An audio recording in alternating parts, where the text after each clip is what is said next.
খুনের দায় শেখ হাসিনাকে নিতে হবে, সরকারকে নিতে হবে, নইলে এই দায় হচ্ছে এই পুলিশ বাহিনীকে কমান্ড করার যে থাকে তাকে দায় নিতে হবে।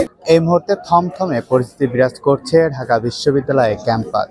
চারপাশে পুলিশের যে ব্যারিকেড, সেই ব্যারিকেড রয়েছে এবং বিজিবিও কিন্তু ক্যাম্পাসের চারপাশে রয়েছে। সাধারণ শিক্ষার্থী যারা রয়েছেন তাদেরকে বলা হয়েছিল আজকে থেকে যেহেতু সকল পাবলিক বিশ্ববিদ্যালয় বন্ধ ঘোষণা করা হয়েছে, তাদেরকে হল ছাড়ার নির্দেশ দিয়েছিল। কিন্তু আমরা দেখতে পাচ্ছি যে এই মুহূর্তে কিছু সংখ্যক শিক্ষার্থী কিন্তু এখানে সড়কে এসেছেন। তারা কিন্তু বলছেন যে তারা কোনোভাবেই কিন্তু যে আজকে যে তাদের যে হল ছাড়ার কথা বলা হয়েছে, তারা কিন্তু তাদের যে হল ছাড়ার কথা সেটা কিন্তু তারা মেনে নিচ্ছেন না। তারা কিন্তু বারবার বলছেন যে তারা কিন্তু হল ছেড়ে কোথাও যাবেন না।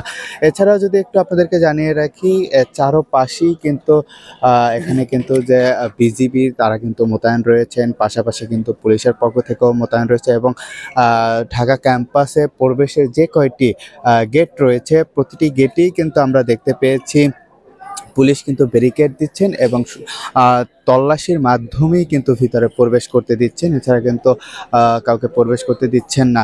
সব কিছু মিলিয়ে যদি আমরা বলি যে এখানকার যে পরিস্থিতি সেটি কিন্তু এক ধরনের থমথমে পরিস্থিতি এবং ক্যাম্পাসের ভিতরে কিন্তু এক ধরনের উত্তেজনা কিন্তু বিরাজ করছে। যেখানে আমরা দেখতে পেয়েছি যে টিএসসি যে এলাকাগুলো রয়েছে সেখানে কিন্তু জনশূন্য হয়ে গিয়েছে, সেখানে কিন্তু কোনো ধরনের লোকজন কিন্তু আমরা দেখতে পাইনি। সব কিছু মিলিয়ে যদি বলি যে এই এলাকার পরিস্থিতি কিন্তু থমথমে অবস্থা বিরাজ করছে।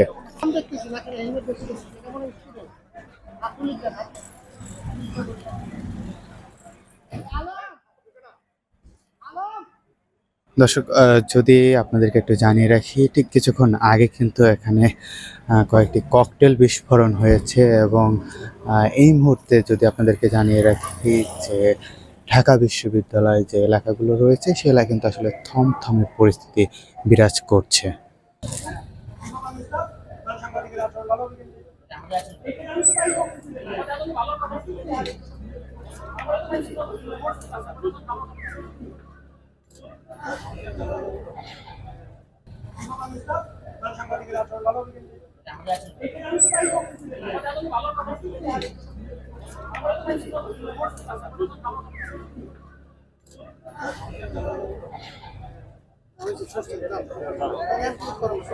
সিন্ডিকেট যে সিদ্ধান্ত নিয়েছে, সিন্ডিকেট ক্যাম্পাস বন্ধ ঘোষণা করেছে।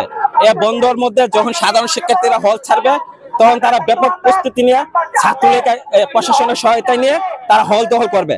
হল দখল করে তারা পূর্বের নেই সাধারণ শিক্ষার্থীদেরকে হত্যা করবে, তারা নির্যাতন করবে, তারা পঙ্গু করবে এবং সেই মাস্টার প্ল্যানের অংশ হিসেবে তারা এই বিশ্ববিদ্যালয় তারা বন্ধ ঘোষণা করেছে। সাধারণ শিক্ষার্থীরা এটা প্রত্যাখ্যান করেছে এবং কেউ হল ছাড়বে না। এবং এই সিন্ডিকেট যে দালালি চাটুকারিতা করতেছে, এই সিন্ডিকেটকে আমরা সিন্ডিকেটের বিরুদ্ধে দাঁড়াবো এবং যারা শিক্ষার্থী বান্ধব যে শিক্ষক আছে তাদের মাধ্যমে সিন্ডিকেট হবে এবং তাদের মধ্যে থেকে বিসি হবে এবং নতুনভাবে বিশ্ববিদ্যালয় পরিচালনা হবে এবং সেদিকে এগিয়ে যাচ্ছে ঢাকা বিশ্ববিদ্যালয়ের শিক্ষার্থী। আমরা ক্যাম্পাসে থাকবো, এটা আমাদের অধিকার। কারণ যেই পুলিশ আমাদের গত 2 দিন মার্চে পিটাইছে তখন পুলিশ কই ছিল, এখন পুলিশ ক্যাম্পাসে কেন আসছে জানি না, আমাদেরকে ক্যাম্পাস ছাড়া করার জন্য আসছে আমরা এটা বুঝি না। যখন হচ্ছে লীগের সব পোলাপান আমাদেরকে মারছে বিসির প্রাসাদের সামনে, যখন আমাদেরকে মারে তখন কি অভিভাবক কই ছিল, আমাদের বিসি অভিভাবক, আমাদের প্রিয় শিক্ষকরা কোথায় ছিলেন? তারা তাদের দাবির জন্য লড়াই করে কিন্তু শিক্ষার্থীদের পাশে কোনো সময় দাঁড়ায় না, ঠিক আছে? আর এই বিসি আমাদের অভিভাবক হিসেবে পরিচিত হয়, কিন্তু একজন অভিভাবক তার সন্তানরা যখন বিপদে পড়ে তখন সে কোথায় থাকে? এটা হচ্ছে আমার প্রশ্ন। আর আমাদের দেখছেন যে শত বাধা, শত মার, তারপরে গতকালকে দেখছেন যে খুনও হয়েছে আমাদের সাধারণ শিক্ষার্থীদের মধ্যে। এই খুন ডিরেক্ট হচ্ছে পুলিশ করেছে এবং এই পুলিশ কার আন্ডারে থাকে আমরা তো বুঝি সবকিছু, কার কমান্ডে এই পুলিশ কাজ করে। এই পুলিশকে ধিক্কার জানাই, র্যাবকে ধিক্কার জানাই এবং বর্ডার গার্ডকে ধিক্কার জানাই। সাধারণ শিক্ষার্থীদের সেফটি না দিয়ে গুন্ডা বাহিনীকে সেফটি দেওয়ার জন্য আসছেন আপনারা। আসলে তাদেরকে ফিরিয়ে আনার চেষ্টা হচ্ছে।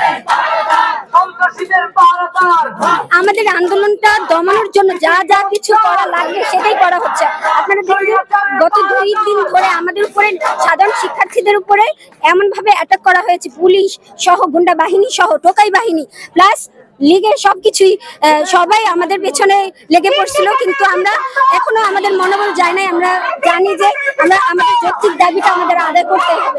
এটা এখন আমাদের একটা এখন হচ্ছে এই যে আবু সাইদকে, তারপর সাধারণ শিক্ষার্থীদের যে হচ্ছে যারা মেরেছে, খুন করেছে, হত্যা করেছে, তাদের বিচারের জন্য সরকার দায়ী।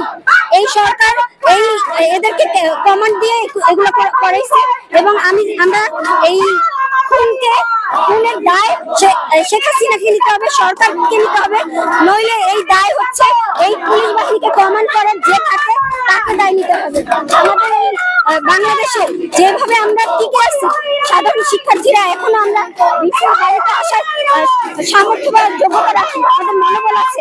মনোবল দ্বারা তো সহজ হয় না, প্রোটেকশন লাগে, কিন্তু আমাদেরকে প্রোটেকশন দেওয়ার কেউ নেই। আমরা কার কাছে বিচার চাই?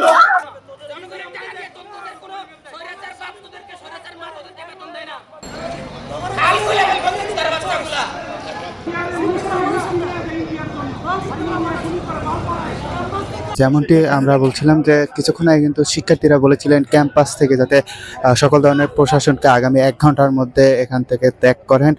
তারপর পরে কিন্তু এই মুহূর্তে আমরা দেখতে পাচ্ছি যে ভিসি চত্বর এলাকায় যে বিজিবি মোতায়েন ছিল, তারা কিন্তু এই মুহূর্তে কিন্তু ভিসি চত্বর যে এলাকা, সেই এলাকা থেকে তাদের যে 6 প্লাটুন বিজিবি ছিলেন, তারা কিন্তু এই মুহূর্তে কিন্তু এখান থেকে চলে যাচ্ছেন।